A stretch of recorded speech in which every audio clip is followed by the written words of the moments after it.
Продолжаем эфир нашего телеканала обзором экономических, спортивных и других событий.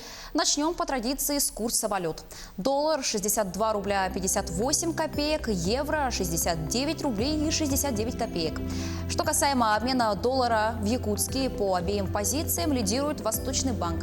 Покупает за 62 рубля 61 копейку, продает за 63 рубля ровно.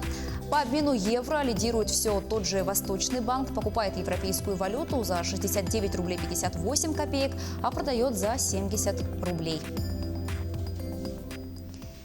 Итоги деятельности группы «Республиканская инвестиционная компания» за 2019 год рассмотрены на совещании у главы Якутии.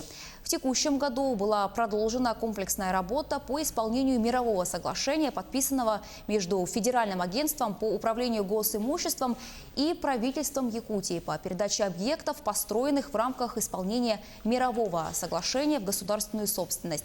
Согласно документу, акционеры направили почти 37,5 миллиардов рублей на финансирование строительства железной дороги, объектов дорожного хозяйства, воздушного транспорта и электроэнергетики, а также газификацию населенных пунктов и на строительство объектов социальной инфраструктуры в регионе.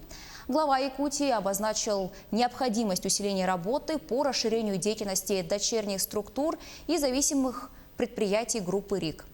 И при этом положительно оценил работу Республиканской инвестиционной компании.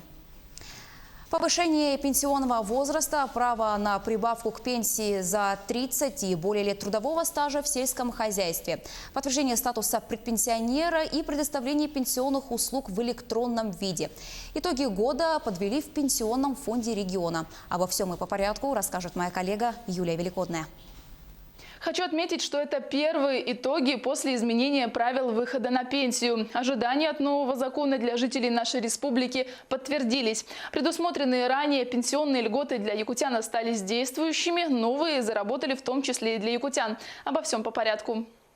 По всей России количество новых назначений страховых пенсий по старости по сравнению с прошлым годом сократилось на 68%. В нашей республике сокращение составило 34%. Как видите, разница в 2 раза. Если же взять в целом по всем видам пенсии, то по стране сокращение 55%, а в Якутии 22%. То есть почти в 2,5 раза ниже. В 2020-м индексация пенсий неработающих пенсионеров перекроет уровень инфляции. Увеличение страховой пенсии неработающих пенсионеров теперь будет осуществляться по фиксированному индексу. В январе 140 тысяч неработающих пенсионеров Якутии получили выплаты в повышенном размере на 7,5%. В результате проведенных мероприятий размеры страховых пенсий, включая работающих пенсионеров, увеличились на 977 рублей. Пенсии неработающих пенсионеров в среднем по республике увеличились на 1455 рублей. Нововведением в 2019-м стало увеличение фиксированной выплаты к пенсии на 25% работникам сельского хозяйства, которые отработали в отрасли не менее 30 календарных лет и постоянно проживают в сельской местности. На сегодня в республике 3600 человек воспользовались льготой. Вместе с тем работа по спискам продолжается. С начала 2020 года будет действовать основное правило для таких перерасчетов. То есть в случае обращения в январе указанное повышение смогут сделать только с 1 февраля. В таком случае человек, уже имеющий право на выплату, может потерять 16 тысяч рублей. Подтвердили свой статус предпенсионеров 4,5 тысячи якутян. Возраст этот минус 5 лет насчитывается с применением всех полагающихся льгот. Например, для северян, матерей, родителей, детей-инвалидов. Статус дают льготы налоговых органов и службы занятости. Что касается электронных сервисов, то сегодня 86% клиентов пенсионного фонда предпочитают обращаться через интернет. Все 26 государственных услуг доступны в сети. В клиентские службы большинство идет за справками в различные инстанции, начиная от кредитных учреждений до госорганов. Управляющий региональным отделением Пенсионного фонда по региону Георгий Степанов, комментируя послание главы Якутии, определил ключевым пунктом выступления новые меры по борьбе с бедностью в республике. По его словам, требуется и дальше оказывать меры социальной поддержки, которые напрямую влияют на уровень материального благосостояния, в том числе на повышение уровня пенсионного обеспечения. Такая информация к этому часу. Центробанк сообщил о резком сокращении числа россиян, которые оплачивают покупки наличными. Подробнее расскажет моя коллега Нургуяна Иванова в рубрике «Новости экономики». Нургуяна, я тебя приветствую. А с чем это связано? Настя, согласно исследованию Центробанка, доля тех, кто не оплачивает свои покупки картой, снизилась с 65% до 6%. Причины можно объяснить тем, что безналичная оплата быстрее, проще, не нужно таскать с собой большое количество монет и банкнот, а также есть возможность участия в бонусных программах или в получении скидок. Это новости экономики. Здравствуйте! В студии работает Нургуяна Иванова. Пакет законопроектов о преференциях для инвесторов в арктической зоне России планируется внести в Госдуму в феврале 2020 года. Вступление в силу законодательной инициативы стоит ожидать в июле 2020 года. Правительство России ожидает, что преференции для иностранных инвесторов покажут экономический эффект в течение 2-3 лет с момента их введения. Напомним, в конце октября министерства подготовили и согласовали предложения по стимулирующим мерам для реализации проектов и разработки месторождений в Арктике. Правительство обсуждало льготы для новых месторождений, добычи на шельфе, а также расширение на арктические проекты налога на добавленный доход. Около 16,5 миллионов российских семей собираются в среднесрочной перспективе приобрести жилье. Почти 82% из них рассматривают для этого ипотеку. Такие данные сообщил генеральный директор Дом.рф Александр Плутник. По его словам, ипотечный кредит сегодня имеют 6,5 миллионов семей. Согласно исследованию Дом.рф, у 70% есть дети, а 40% имеют двоих детей. У 18% семей, которые оформили ипотеку в 2019 году, появились дети. 69% заемщиков, оформивших кредит в этом году, молодые люди до 35 лет. Средний платеж по ипотеке составляет 21-22 тысячи рублей в месяц. Средний размер кредита – 2 миллиона 100 тысяч рублей. Доля семей, которым доступна ипотека, составляет 46%. Угольные компании России добыли 401 миллион тонн угля с начала 2019 года. По данным Росстата, в этом году добыча угля сохранилась на уровне прошлого. Из общего объема 327 миллионов тонн топлива извлекли на каменно-угольных месторождениях. Добыча бурого угля выросла до 74 миллионов тонн. Наибольший объем добычи происходит из запасов угольных месторождений в Кемеровской области, Красноярском и Забайкальском краях.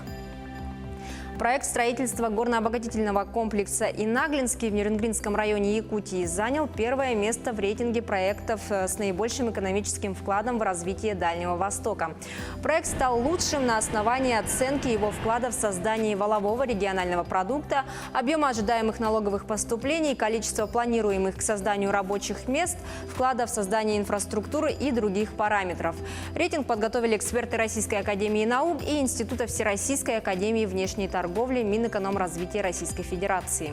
Отметим, что формируемый в Якутии угольный кластер обеспечит более 252 миллиардов рублей прироста ВРП и свыше 13 миллиардов рублей дополнительных налоговых поступлений в бюджет региона до 2028 года.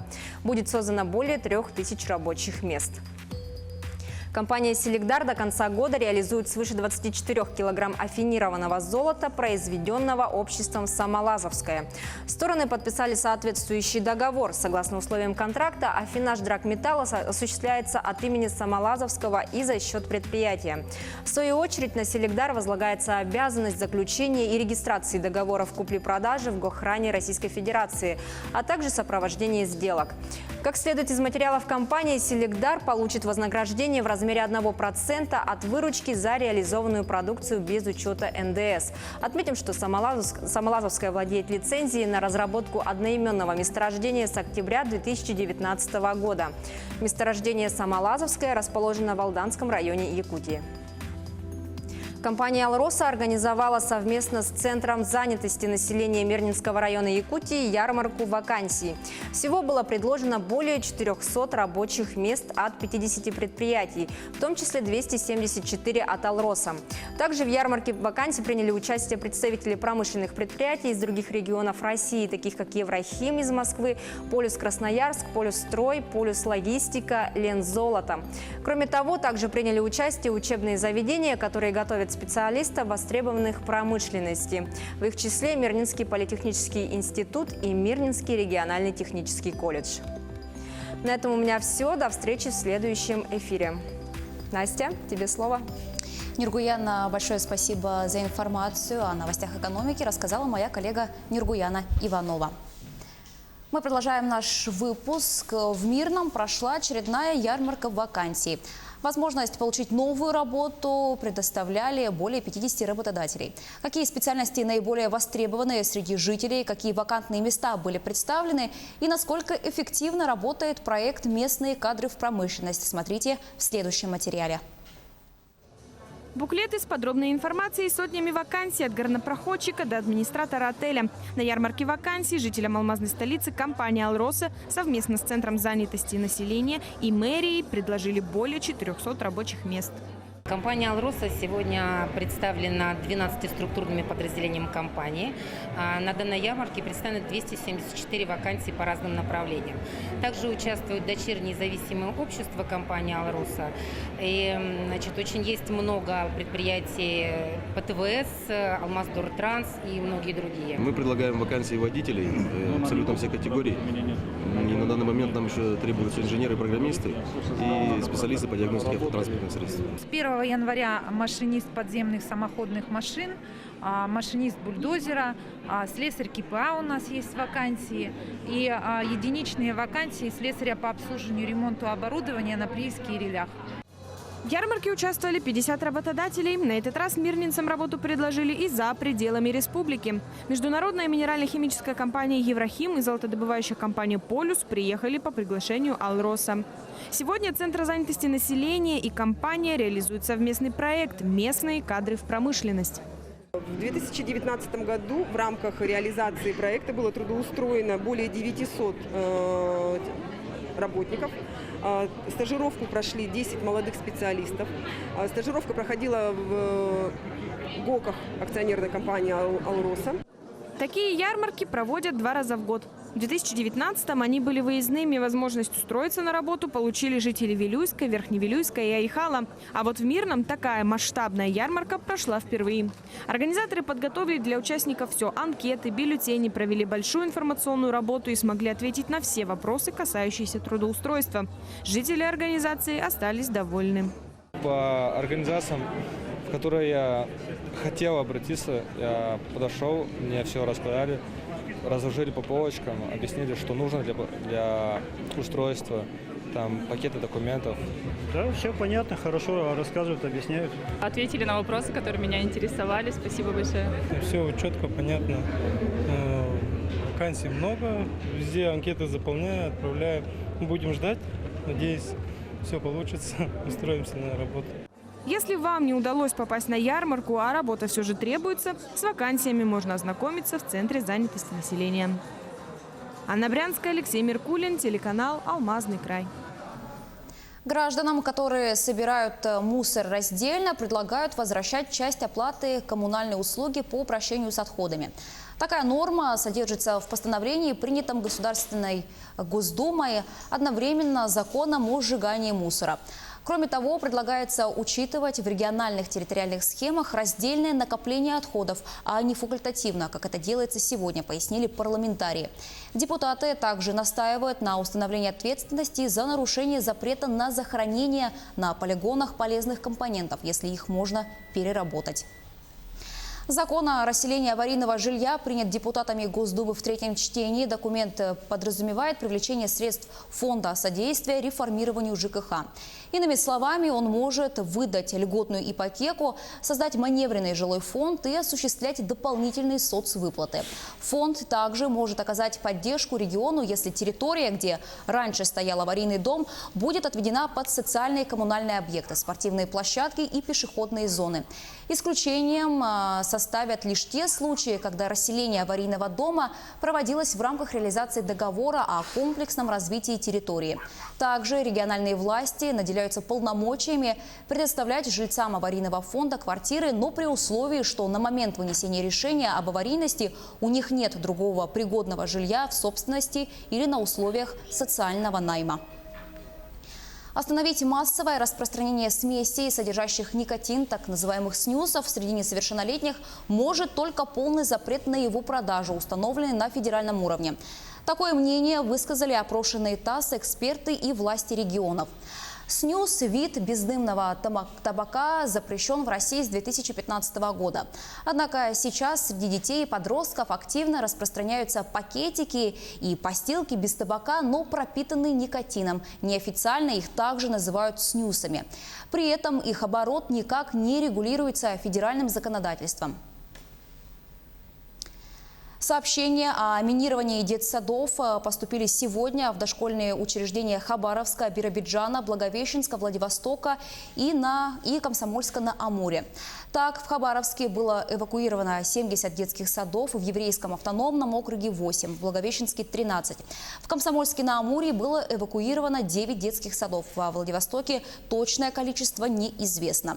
Отмечается, что детсады получили письма о минировании по электронной почте.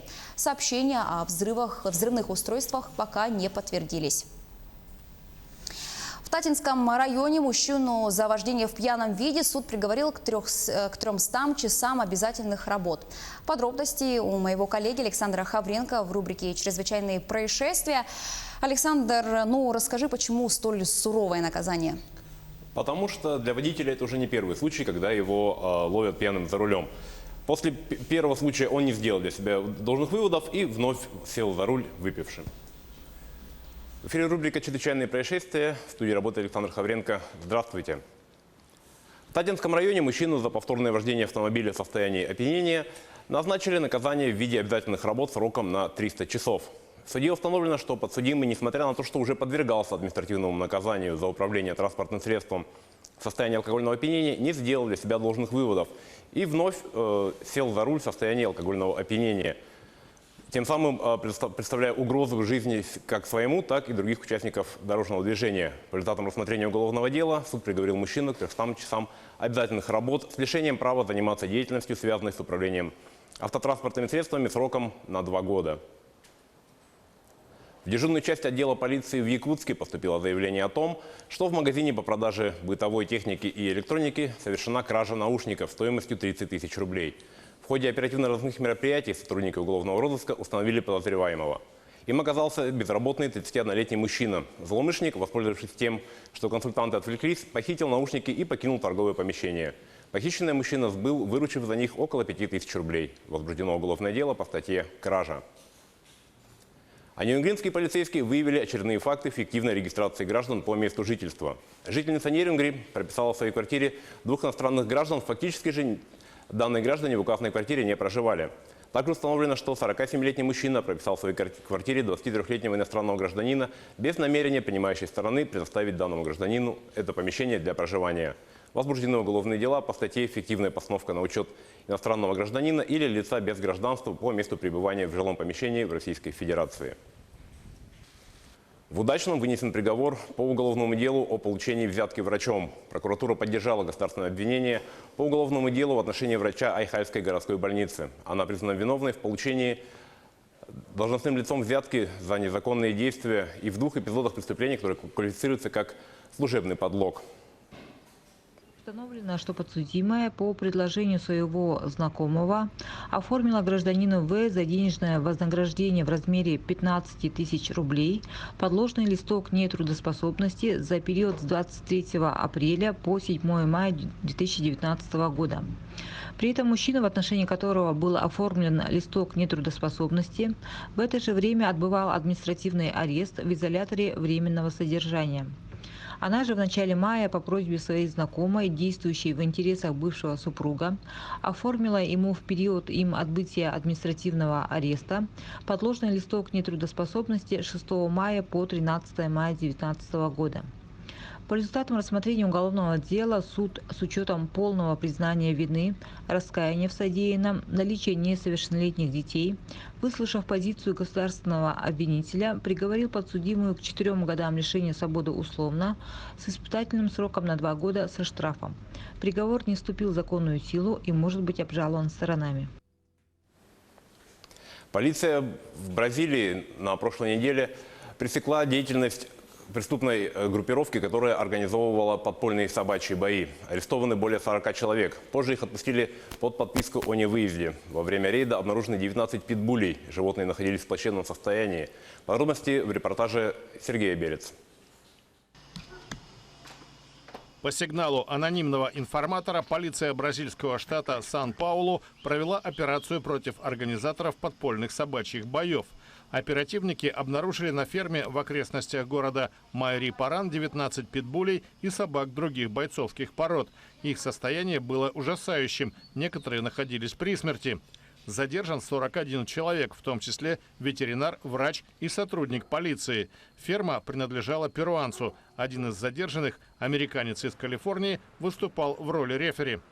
Суд счел их вину недостаточной для содержания под стражей и отпустил под подписку до начала процесса. Обвинение – жестокое обращение с животными и незаконная организация азартных игр. Бои неизменно заканчивались гибелью одного из соперников. Мясо проигравших жарили на гриле и подавали зрителям. В сыром виде скармливали другим псам на ферме.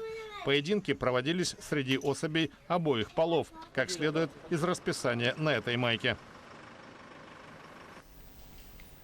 На этом наш выпуск подошел к концу. О развитии событий в мире, России и республики мы расскажем в следующем выпуске новостей. Анастасия, на этом у меня все. Александр, большое спасибо. Это был мой коллега Александр Хавренко. Ну а прямо сейчас эфир телеканала «Якутия-24» продолжит мировые новости.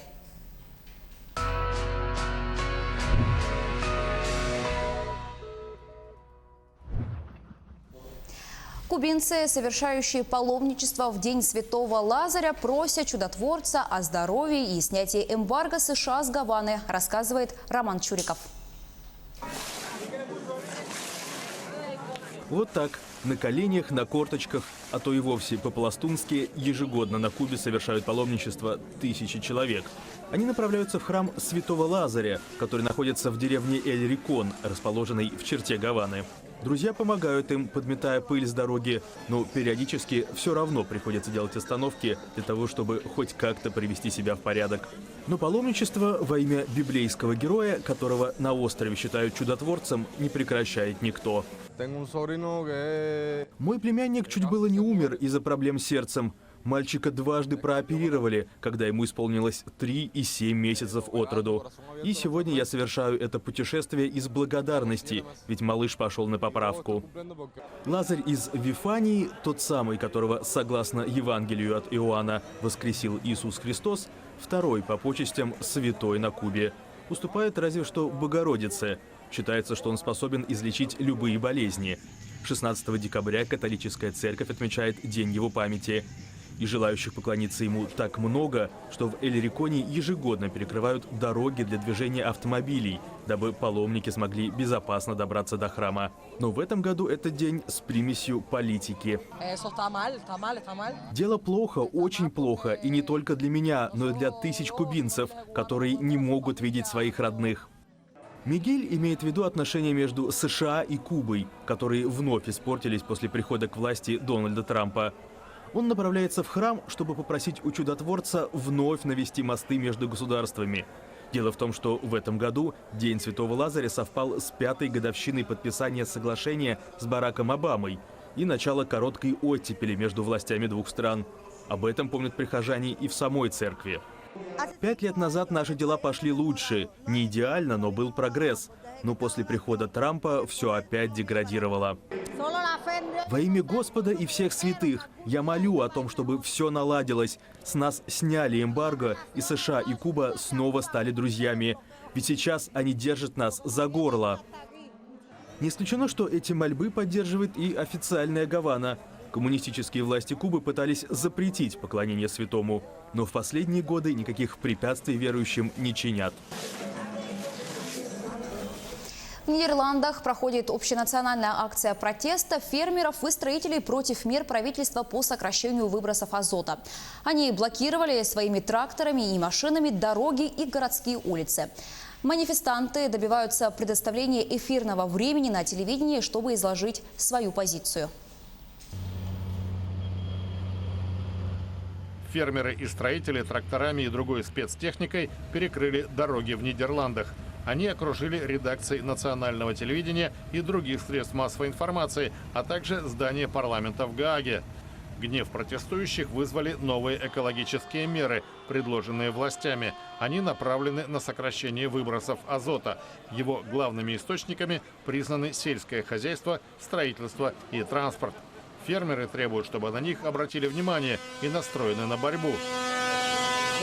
Такое чувство, что нас никто не слышит. Нам хотят заткнуть рот. Видимо, придется действовать жестче, если эта акция не поможет. Мы не позволим правительству уничтожить нас. Манифестации фермеров прошли в среду по всей стране. Они парализовали движение в час пик. В одном месте перекрыли проезд на границе с Германией. Блокировали распределительные складские центры товаров для супермаркетов. Накануне вечером парламент принял закон о неотложных мерах по решению проблемы выбросов азота. В их числе ограничение скорости движения по автострадам до 100 км в час в дневное время. Центр Каракаса украсили гирляндами и сверкающими игрушками. Но вот вся остальная страна живет в полной мгле из-за отсутствия электричества. На этом фоне неудивительно, что рождественские украшения столицы радуют не всех. Звездочки, снежинки, сверкающий дождик. В столицу, объятой кризисом Венесуэлы, тоже пришел праздник. Центр Каракаса украшен рождественской иллюминацией. Жители города могут отвлечься от многочисленных проблем и снова почувствовать себя детьми, верящими в чудеса и в Санта-Клауса, приносящего подарки. Так, видимо, подумал президент латиноамериканской страны Николас Мадуро. Но декорациям рады не все граждане. У меня противоречивые чувства, потому что это очень отличается от того, чем день ото дня живут венесуэльцы.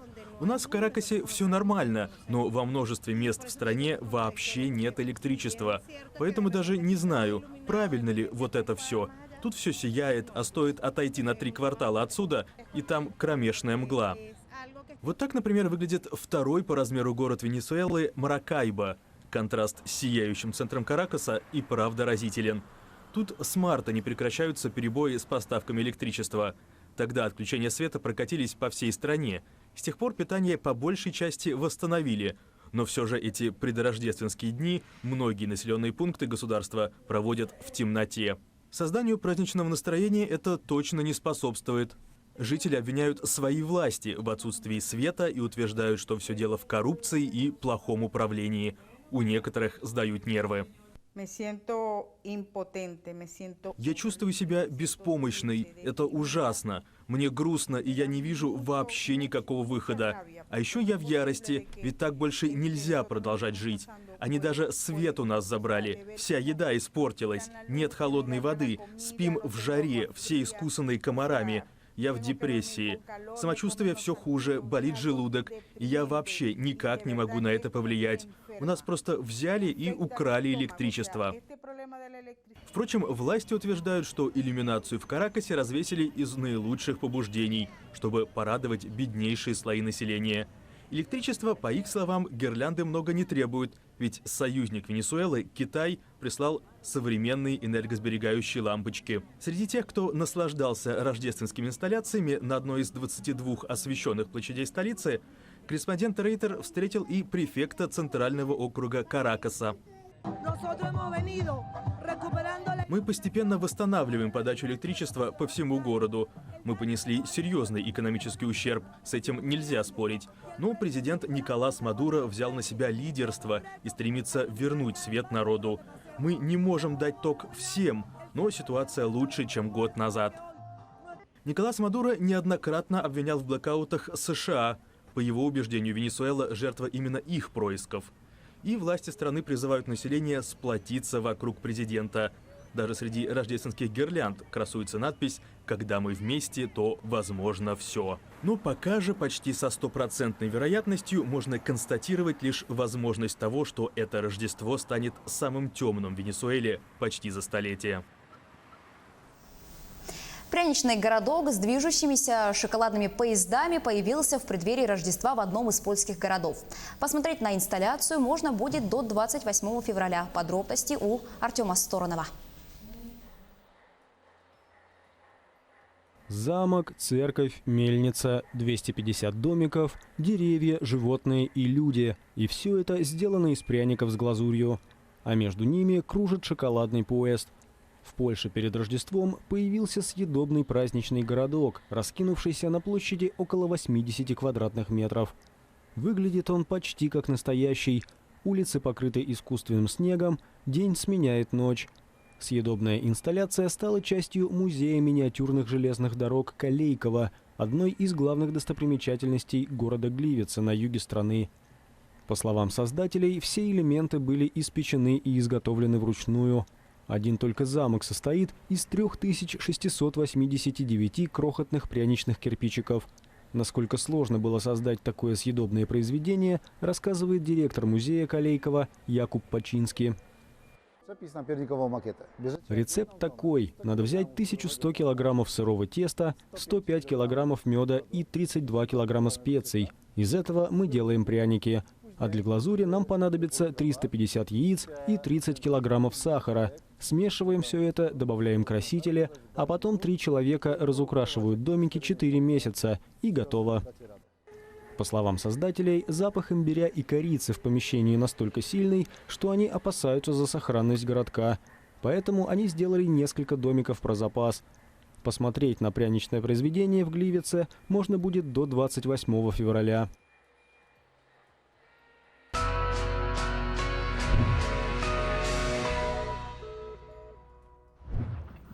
На территории города Якутска зарегистрировано 29 случаев кори, в том числе 4 случая у детей до 17 лет.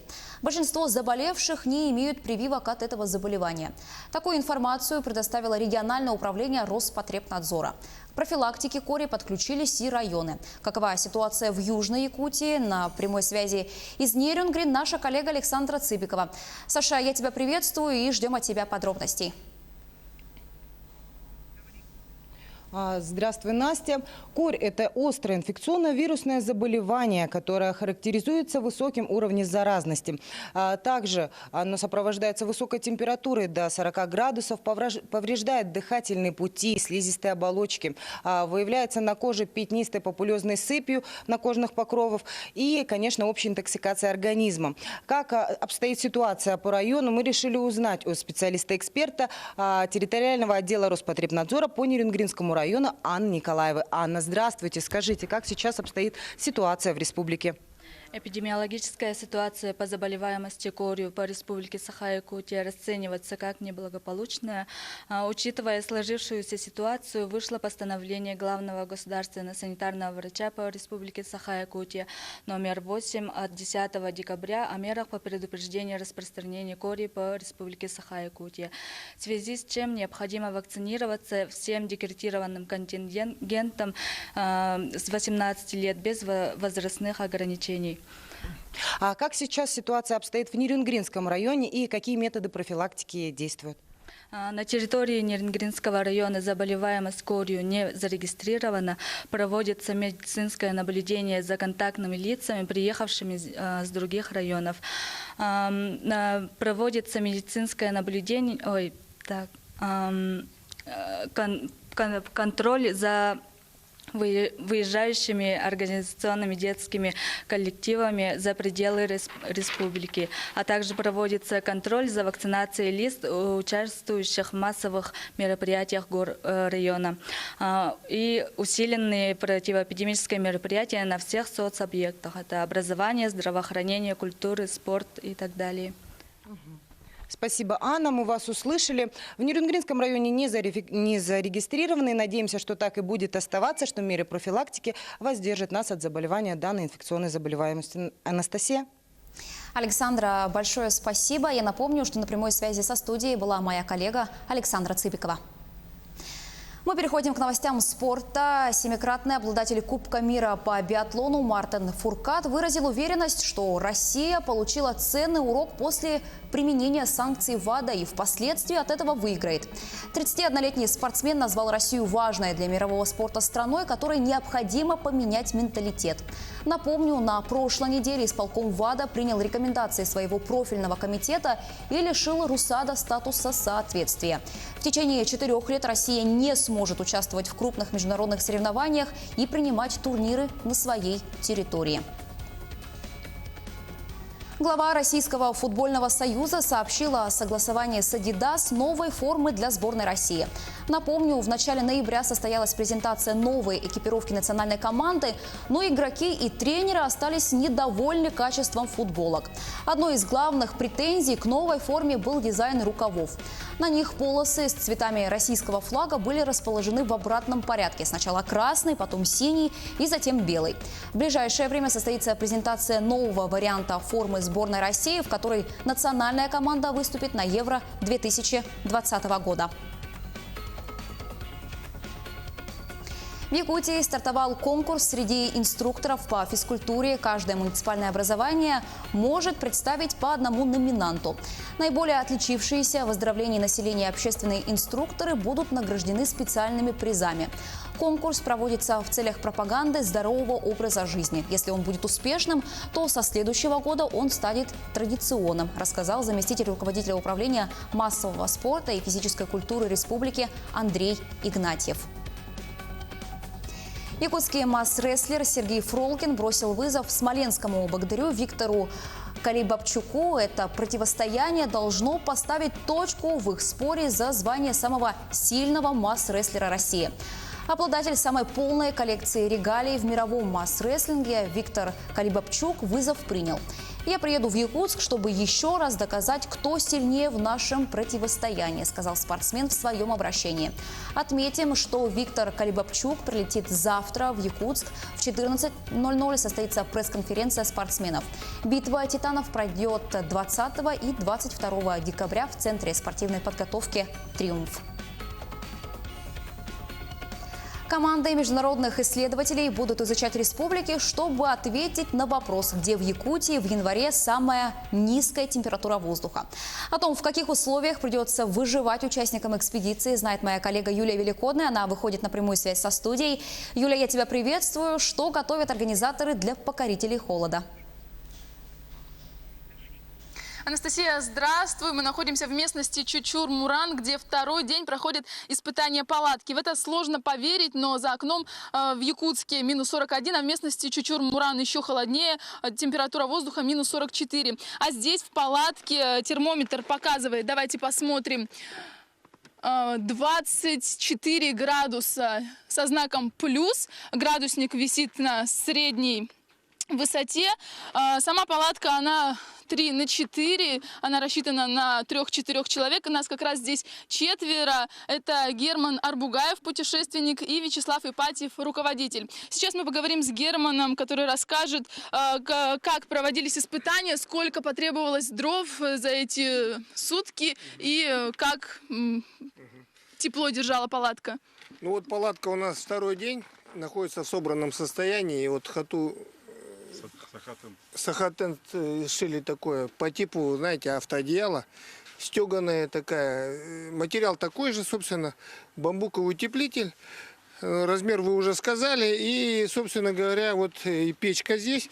Ну, мы ее вот всю ночь топили. Ну, как всю ночь? В общем, вот за счет вот этого поддувала происходит регулировка этой температуры.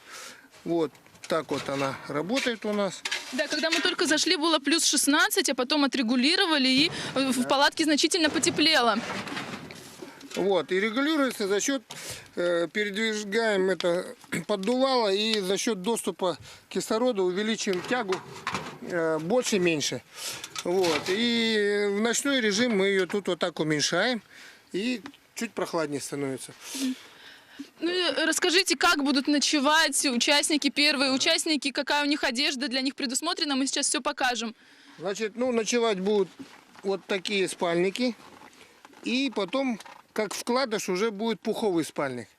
Вот. Будут изготовлены нарты на высоте где-то нары на высоте где-то полуметра от земли.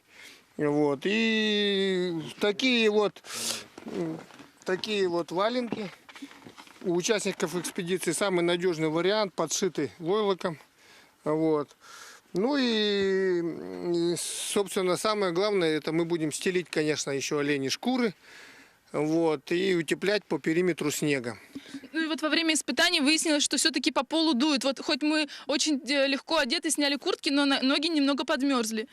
Мы будем стелить это гофрокартоном, по периметру еще пенофолом прикроем, снегом подсыпем, и я думаю, будет нормально. Мы еще сверху сейчас тент накрыли, чтобы вот через вот эти швы у нас не поступала влага от, значит, изморози, которая будет в любом случае, там мелкий снег, он по швам будет, как конденсат будет.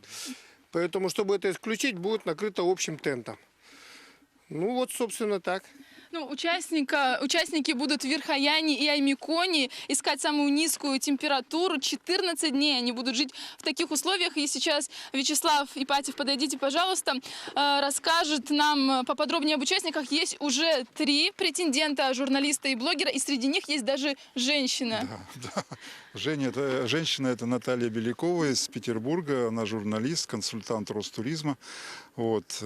Она, в принципе, оказалась самым первым участником. Вот. И этот самый, 2 других блогера это Илья Воскресенский и Павел Матвеев. Они очень популярные личности, фотоблогеры.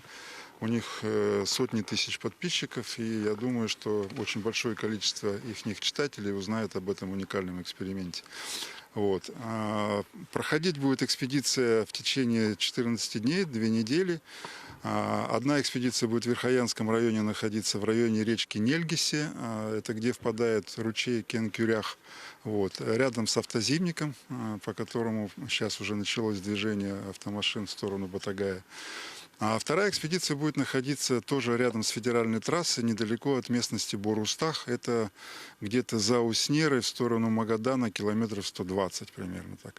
Тоже поблизости от федеральной трассы, поэтому там легко будет их транспортировать и эвакуировать, если что, не дай бог, произойдет. А вот расскажите, что значит искать самую низкую температуру? Ну, значит, во-первых, в стационарном лагере будет ставиться стационарная метеобудка, где будет установлен низкотемпературный термометр. И по методике, утвержденной Госкомгидрометом, они будут замерять температуру 2 раза в день. В самое холодное время дня это утром в 6 утра и вечером в 9 утра. Вот это самая низкая температура, когда замеряется низкотемпературным термометром. Потом у них задача стоит на оленях упряжках или на снегоходе. Они будут ездить по близлежащим котловинам, изгибам местности, где скапливается холодная температура. И там они уже будут замерять это цифровым термометром. То есть они будут примерно составлять карту местности, да, с залеганием низких температур. Все это будет фиксироваться, записываться, и потом будет уже искаться самая холодная точка по вот этим многодневным наблюдениям. Все это будет суммироваться, и побеждает та экспедиция, которая установит самую низкую температуру вот за эти 2 недели. Эти 2 недели это самый холодный период года, поэтому, я думаю, они поймают самую низкую температуру. То есть это даже будет такой соревновательный дух. Спасибо. Спасибо, Вячеслав. Для участников экспедиции подготовят еду быстрого приготовления. Это борщи, заготовки из различных блюд, чтобы они не думали о еде. Сушить одежду они будут и обувь возле печки, подвешивать на крючки, чтобы согреться. Но организаторы продумывают мелочи, какие могут возникнуть еще трудности, поэтому испытание палатки, печки еще продлится.